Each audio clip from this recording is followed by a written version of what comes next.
Hello students, last class तक हमने vectors के टाइप पढ़ लिए थे और वेक्टर के बारे में जान लिया था बेसिकली कि वेक्टर होता क्या है। अब हमारा जो टारगेट है वो क्या करना है वो समझिए।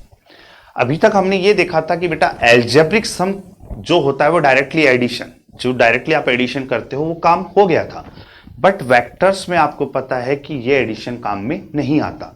तो आज हमें जो सीखना है वो सीखना है वेक्टर्स का एडिशन, यानी addition of vectors. Addition of vectors यानी हमारा आज की जो क्लास है उसमें यही सीखना है कि वेक्टर्स का एडिशन कैसे किया जाता है। तो देखिए इसमें, if two vectors A vector and B vector are given, then its resultant vector is given by R vector equals to A vector plus B vector। अब देखिए बेटा, जैसे एलजेब्रा में क्या करते हैं अपन, 3+4 करना है डायरेक्ट 7 लिख दिया। ऐसे ही वेक्टर में नहीं करना। हमें वेक्टर के लिए क्या आंसर आएगा वो बाद की बात है, पहले हमें ये तो पता हो कि वेक्टर्स का एडिशन लिखते कैसे। तो सपोज दैट बेटा फर्स्ट वेक्टर आपका ए है, सेकंड वेक्टर क्या है, पी है, दोनों का हमें एडिशन करना है। क्या करना है बेटा, एडिशन। एडिशन मींस प्लस का साइन लगाया। तो वेक्टर हो चाहे कोई भी क्वांटिटी हो, जब एडिशन कर रहे हो तो उसका लास्ट में कोई ना कोई रिजल्ट आएगा। तो रिजल्ट जो आएगा उसको बोलते हैं हम रिजल्टेंट। क्या बोलते हैं बेटा, resultant.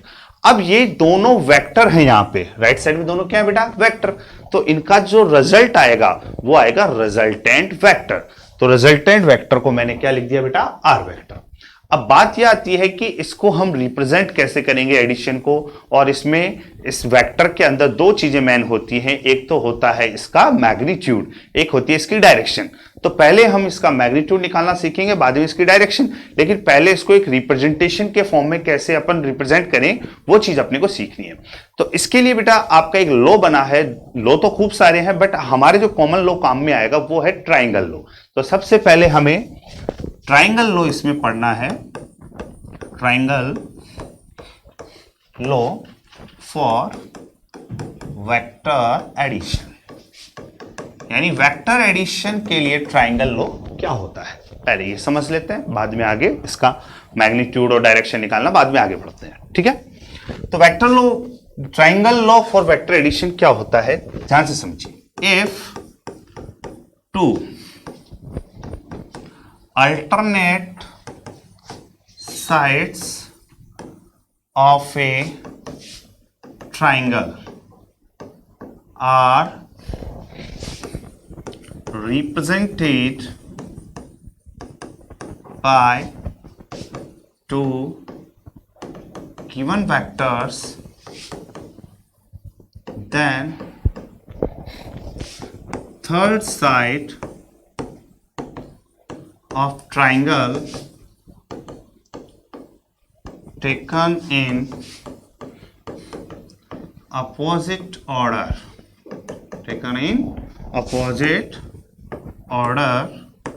will represent the resultant vector। तो देखिए बेटा, ये आपके सामने लो लिखा है। इस लो को पहले एक बार समझिए, फिर अपन इसको डायग्राम बना के समझाते हैं। क्या है, इफ टू अल्टरनेट साइड्स, मतलब अल्टरनेट का मतलब क्या है मैं आपको ये बता देता हूं। अल्टरनेट का मतलब एक के बाद एक, सीरियल नहीं तोड़ना है। जैसे आप ए से बी गए तो आप बी से सी जाएंगे, ऐसा नहीं कि आप ए से बी गए, बी से सी गए, बीच में से तोड़ दिया कि बी के से सी ना जाके आप सीधा बी से डी चले गए। समझ गए मेरी बात को। तो कोई भी ट्राइंगल हो उसमें तीन साइड होती है। अगर उसकी दो अल्टरनेट साइड अपन कंसीडर कर रहे हैं स्टार्टिंग में, जैसे ए से बी और बी से सी, तो दोनों अल्टरनेट साइड में से मान लो फर्स्ट साइड से हमने फर्स्ट वेक्टर को रिप्रेजेंट किया, सेकंड वाली साइड से सेकंड वेक्टर को रिप्रेजेंट किया, तो आगे क्या कहता है वो सुनो। जो थर्ड साइड रिमेनिंग है आपके पास, जो रिमेनिंग साइड बच रही है, उसको अपोजिट ऑर्डर में ले लो। किसमें ले लो बेटा? अपोजिट। अपोजिट का मतलब क्या हो गया, मैं आपको समझा देता हूं कि आप ए से बी जा रहे थे, फिर बी से सी आए, ए से बी और बी से सी, तो रूल के हिसाब से थर्ड साइड क्या होनी चाहिए थी? सी से ए आना चाहिए था, बट उसको अपोजिट कर दो। अपोजिट करने का मतलब आप ए से सी जाइए, तो अपोजिट ऑर्डर में ले लिया हमने, ठीक है। तो अपोजिट ऑर्डर में लेने पर हम उसको एक वेक्टर बना दें, तो जो वेक्टर आएगा वही आपका रिजल्टेंट वेक्टर होगा। बस यही इसका लॉ है, वो देखिए। If two alternate sides of a triangle are represented by two given vectors, यानी दो वेक्टर जो आपको दिए हुए हैं वो एक ट्राइंगल के टू अल्टरनेट साइड्स के द्वारा रिप्रेजेंट किए जा रहे हैं, ठीक है। Then third side of triangle, तो जो ट्राइंगल की थर्ड साइड है टेकन इन अपोजिट ऑर्डर, उसको अपोजिट ऑर्डर में ले लो, तो वही आपका किसको रिप्रेजेंट करेगी बेटा? रिजल्टेंट वेक्टर को रिप्रेजेंट करेगी। फॉर एग्जांपल जैसे मान लीजिए ट्राइंगल बना हुआ है P Q S, ठीक है बेटा।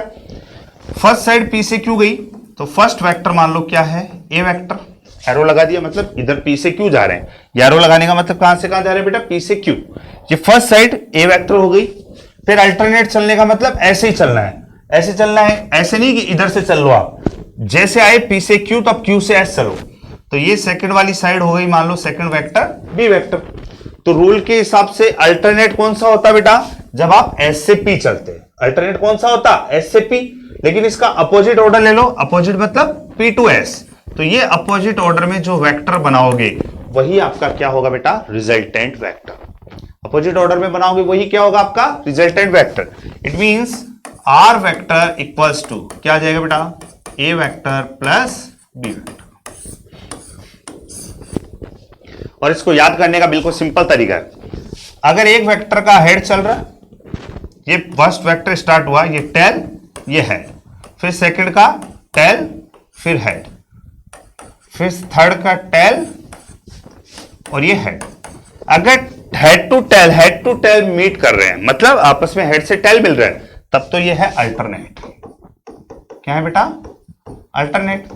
लेकिन जैसे मान लीजिए टेल टू हेड, और यहां पे मैंने लिख दिया हेड और ये टेल, तो यहां क्या हो गया बेटा? खुद देखिए आप, क्या हुआ? हेड से हेड मिल रहा है। या एक एग्जांपल ऐसे मान लेते हैं, यहां क्या हुआ? टेल से टेल मिल गया, तो ये अल्टरनेट ना हो कि क्या है बेटा? अपोजिट ऑर्डर, ठीक है। तो ये थोड़ा सा कंफ्यूजन दूर कर लेना। जैसे फर्स्ट वेक्टर चला, इसका एरो यहां पे आएगा, सेकंड वेक्टर चला, इसका एरो यहां पे आएगा, अपोजिट चले तो इसका एरो यहां पे आएगा, ठीक है। ये आपका ट्राइंगल लो है। अब इसमें हमारे को रिजल्टेंट वेक्टर R वेक्टर है, तो इसके लिए दो चीजें निकालनी है। एक तो निकालना है बेटा मैग्नीट्यूड, और एक निकालना है इसकी डायरेक्शन। तो फर्स्ट ऑफ ऑल हम इसका निकालेंगे मैग्नीट्यूड, देन अपन इसकी डायरेक्शन के बारे में डिस्कशन करेंगे, ठीक है। देखिए बेटा, magnitude and direction of resultant vector, magnitude and direction of resultant vector. ध्यान से समझना, डायग्राम ही है मेन बेटा इसमें। जैसे मान लीजिए ये आपके पास फर्स्ट वेक्टर है A वेक्टर, ये मान लीजिए बेटा सेकंड वेक्टर है B वेक्टर। अब बताओ ये अल्टरनेट है, पहला ऐसे गया, दूसरा ऐसे गया। तो ट्राइंगल बनाने के लिए इसको अपोजिट ऑर्डर में रिजल्टेंट देखना अपने को। तो अपोजिट का मतलब इधर से इधर आओगे या इधर से इधर जाओगे? सोचो बेटा, अपोजिट ऑर्डर किधर से होगा? इधर से ऐसे एरो बनाऊं या इधर से ऐसे एरो बनाऊं? खुद सोचिए, अभी बताया था मैंने। अपोजिट का मतलब जहां हेड से हेड या टेल से टेल मिलेगा। तो बेटा अपोजिट का मतलब यहां से ही मैंने एक वेक्टर बना दिया, तो देखो हेड से हेड मिल गया, टेल से टेल मिल गया, तो ये जो वेक्टर आया है इसी को बोलेंगे रिजल्टेंट वेक्टर। क्या बोलेंगे बेटा? रिजल्टेंट वेक्टर, ठीक है। अब बात ये आती है बेटा कि वेक्टर्स में सबसे पहली चीज है कि वेक्टर्स के बीच में एक एंगल होना जरूरी है। बिना एंगल के आप वेक्टर एडिशन को सॉल्व नहीं कर सकते। तो सबसे पहले let there are two vectors A vector and B vector having angle theta between them. हमने माना कि दो वेक्टर हैं, उनके बीच का जो एंगल है वो कितना है बेटा, थीटा। अब वो बीच का एंगल कैसे रिप्रेजेंट करेंगे, आप ध्यान से समझना। मैंने कल परसों जब क्लास हुई थी तब आपको बताया था वेक्टर्स के बीच में एंगल कैसे फाइंड आउट करते हैं। मैंने बोला था बेटा, जब एक वेक्टर का हेड दूसरे वेक्टर के हेड से मिलता है, हेड से हेड मिले तो एंगल देखना है अंदर वाला, ये वाला, ठीक है। और एक वेक्टर का हेड और एक वेक्टर का टेल जब मिलता है तो भी एंगल कहां से देखना है बेटा, अंदर वाला। लेकिन एक वेक्टर का हेड और दूसरे का टेल मिले तो जहां वेक्टर हेड लगा हुआ है उसी को आगे बढ़ा दो, आगे बढ़ा के जो बाहर की तरफ आपका एंगल आ रहा है, फॉर एग्जांपल आपके सामने है बेटा, यहां ऐसी कंडीशन बनी तो अंदर, ऐसी कंडीशन बनी तो भी अंदर। लेकिन मान लीजिए एक ऐसे आया एक ऐसे आया, तो आप इसको आगे बढ़ाइए, पहले इसको क्या बढ़ाइए, आगे। तो बाहर वाला जो एंगल होगा वही आपका उन वेक्टर्स के बीच का एंगल होगा। तो यहां इस डायग्राम में ये एरो आगे आ रहा है, ये बी वाला इधर आ रहा है, तो एंगल ये मत देख देना बेटा गलती से भी। इसको पहले आप क्या कीजिए, थोड़ा सा आगे बढ़ा लीजिए, ऐसे बढ़ा लिया। बढ़ाने के बाद ये जो एंगल आएगा वो क्या है बेटा, थीटा। आगे मेरी बात समझिए। दो तीन बातें और जो समझने की है वो भी समझिए। देखो, आपको मैंने कहा बेटा कि ये एक वेक्टर है, ए वेक्टर, इसको मैंने लिखा ओ, इसको लिखा पी। ये ए वेक्टर है, इसको लिखा ओ, इसको क्या लिखा बेटा, पी। तो अगर मैं आपसे बात करूं कि यहां से यहां तक की लेंथ, तो यहां से यहां तक की जो लेंथ है ना, वो लेंथ ओनली ए है। यहां से यहां तक की लेंथ क्या है बेटा, ए। ए का मतलब उसका मैग्नीट्यूड है। क्या है बेटा, मैग्नीट्यूड।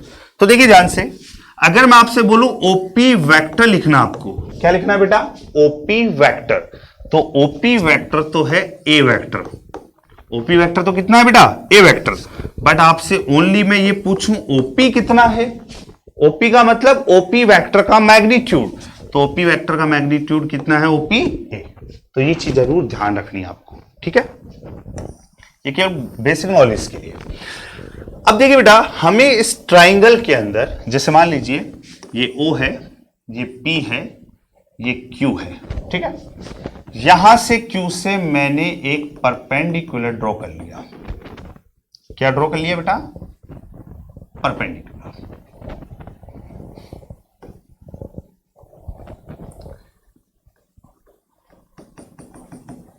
ये परपेंडिकुलर ड्रॉ कर लिया और इस पॉइंट को क्या नाम दे दिया बेटा, एस। तो हमारे पास एक राइट एंगल ट्राइंगल बन रहा है बड़ा वाला, ओ एस क्यू। इस ओ एस क्यू में हमारे को आर मिल रहा है, तो इस ओ एस क्यू ट्राइंगल को आप सेलेक्ट कर लीजिए। तो सबसे पहले in triangle O S Q, कौन सा वाले में, ओ एस क्यू। अब ये ओ एस क्यू कौन सा ट्राइंगल है बेटा, राइट एंगल ट्राइंगल। तो राइट एंगल ट्राइंगल के लिए आपने पाइथागोरस थ्योरम पढ़ी है। पाइथागोरस थ्योरम क्या होता है, hypotenuse square equals to perpendicular square plus base square. तो इस डायग्राम में आपको हाइपोटेनियस डिफाइन करना है पहले कि हाइपोटेनियस कौन सा है। तो 90 डिग्री के सामने वाली साइड हाइपोटेनियस हो गया, बाकी परपेंडिकुलर बेस में कंफ्यूजन नहीं करना अपने को, कोई सा भी हो अपने को मानना भी।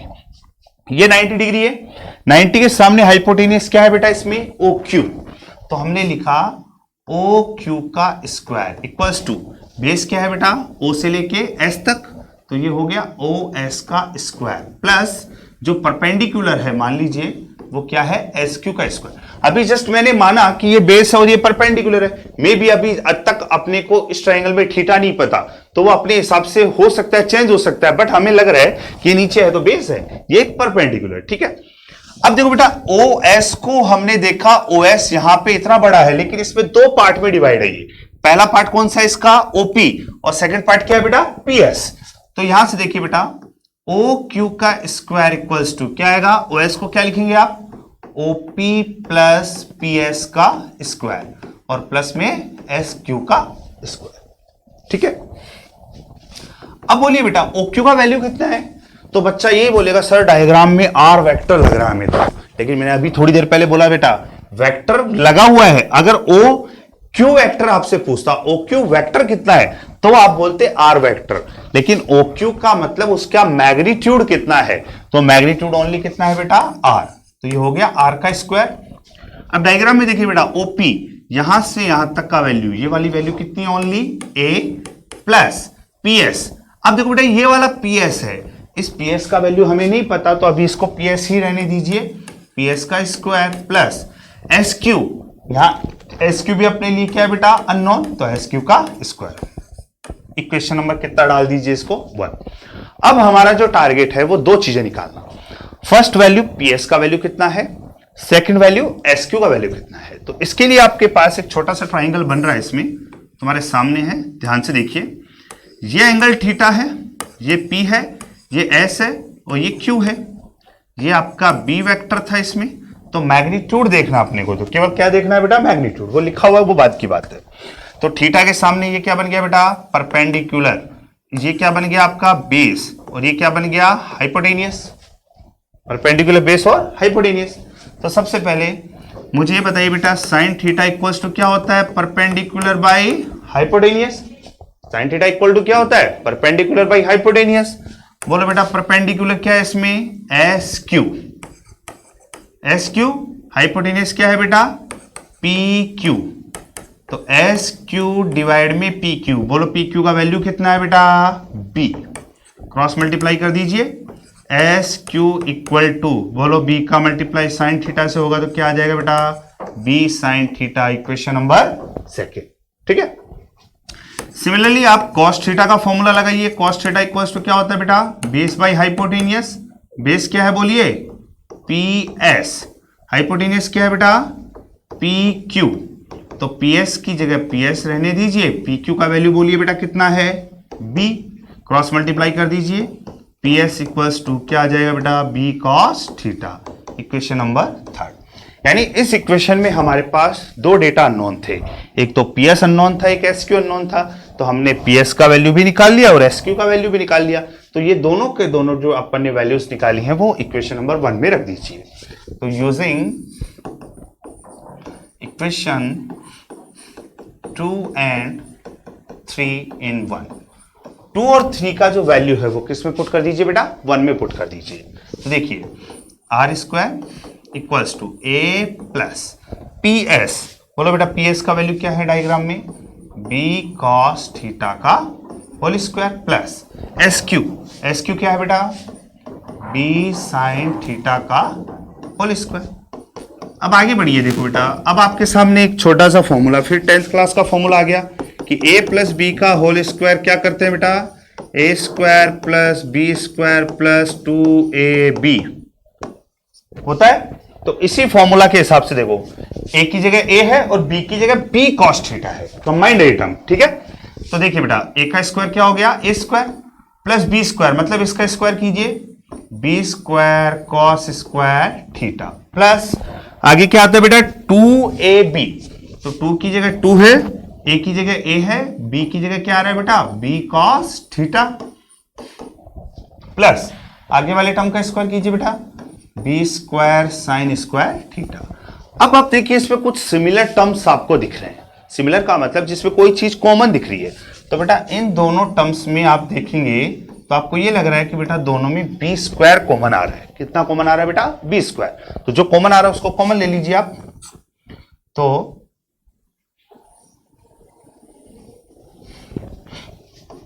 Are square equals to A square plus इनमें से क्या कॉमन आ गया बेटा B square cos square theta plus sine square theta plus last में क्या बचा बेटा 2ab cos थीटा।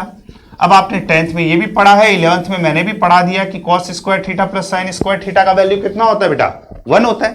तो ये वैल्यू 1 रख दीजिए आप। तो आर स्क्वायर इक्वल्स टू क्या आ जाएगा बेटा A square plus B square plus 2ab cos theta. तो फाइनली जब r निकालेंगे तो r इक्वल्स टू क्या आएगा बेटा root A square plus B square plus 2ab cos theta.